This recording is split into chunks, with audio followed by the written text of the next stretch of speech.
Welcome. Welcome, everyone. I'm Angelo Robles. Today, from Boardroom to Backbone, mastering high-stake exits and infrastructure, primarily energy, behind AI. Our special guest today is Paul Burgon, managing partner of Exit Ventures to today. But if I have a single family office, if I have a holdco, and if I integrate a private trust company and a family foundation, kind of the big four that I would likely recommend and intertwine, then that becomes far deeper.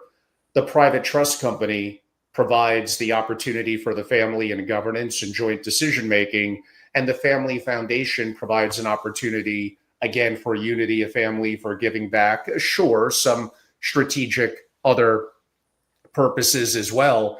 But now you have multiple different entities intertwining on likely a far broader and in some ways more complex mission, so to speak, than the family office, which relates a little bit to and again, things I could relate to, especially the founder. If the founder is still living, how do you almost help them detach from the company they built for either the timing is perfect, the family opportunity dictates so, or challenges and conflict squabble leading to litigation. But that opportunity of detaching, and then where do you find that they find that sense of purpose, which is where I think the family office and the big other three that intertwine with it help to do that. As human beings, we need to strive for something. We need purpose. I would argue even successful. We need to feel like we're being chased by a lion. We're at our best when we're not necessarily playing golf every day and resting on our laurels. Mm-hmm. So now you're also a psychologist as well as a business exit strategist. And this is an interesting dilemma that perhaps I don't have the patience for, but I suppose you do. I don't know. My wife is a therapist, a mental health therapist. I didn't know that. I promise, audience. So she can be helpful from time to time in giving me therapy tools. But your question, where to find purpose and that decision to detach. I mean, that goes back to what, my first set of comments, which is the decision to sell. And that sense of identity, right? It's identity, it's purpose, it's fear. I mean, the core, some very, very fundamental basic emotions are involved. Fear of the unknown, fear of letting go, fear of not being respected as if the founder is actively involved in the business, right? There's a lot of emotional satisfaction from people needing and wanting your direction, your leadership, your strategy. And then, that plays into the decision to sell, because it's like, if I'm the founder and I've had that as part of my life, that people are looking to me for leadership and they're looking to me for direction. And then I say, well, if I sell the family business, I'm not going to have that self-reinforcing identity of leadership. And then what? That's heavy. Angelo, you've seen it. That's heavy stuff. And I know from personal experience, but also as you in the business for decades and seeing it. So I look at it as an opportunity first for purpose, aligned with intent, coupled with my sense of leadership, the capacity to inspire, and the ability to lead and the capacity for empathy as well, I think is important. And then that all segues into culture.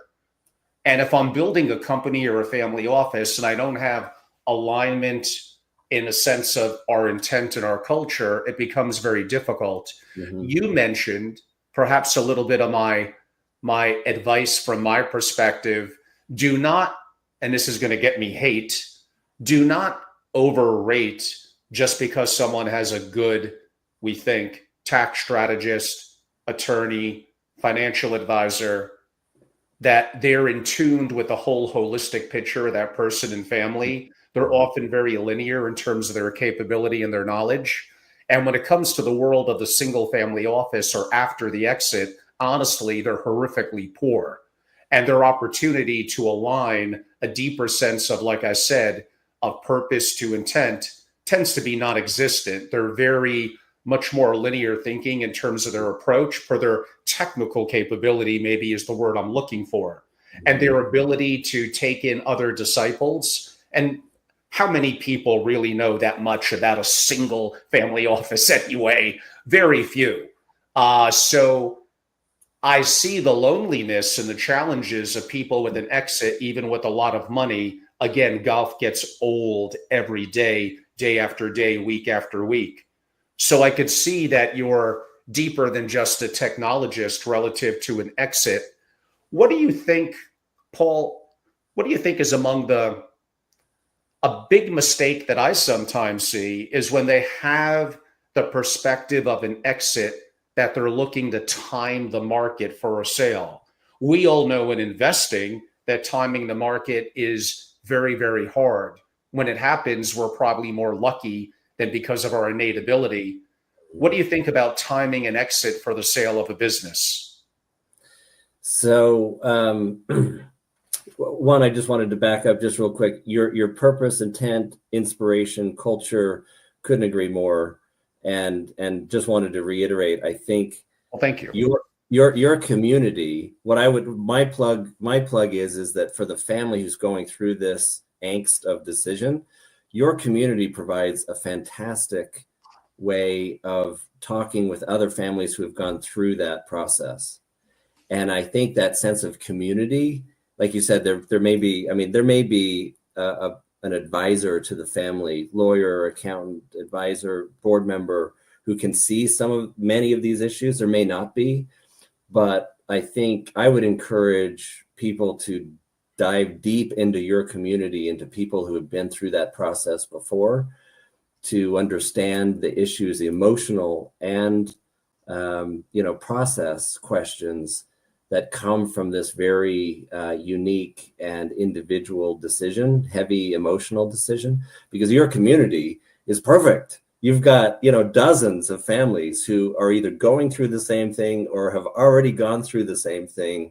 And I think that's the value of what you're building. And I just make a plug for, going deep into your community. But then the other thing I would say is, in my opinion, from what I've seen, the family office can be very inspiring, because you've got different family members with the different roles you talked about. You could have, the private trust and the holdco and the foundation, and different family members can go and specialize in these different areas and find really deep meaning that they may not have been able to find in the family business, right? But now all of a sudden they're driving a foundation. They're co-leading a foundation that could be extremely meaningful, where the family business may not have given them that opportunity. So I think, in my opinion, I would say go deep within your community and get inspired about what the family office can do for legacy and sense of purpose and inspiration and identity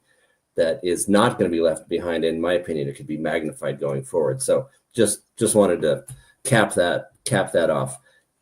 So your question was in terms of the timing, the timing of the exit and trying to time the market. I'm a Warren Buffett, fan, and he's always preaching against trying to time the market, because, only 0.1 or 0.2% of the people actually are able to time the market successfully, and that's by luck. So this goes back to what I was mentioning earlier.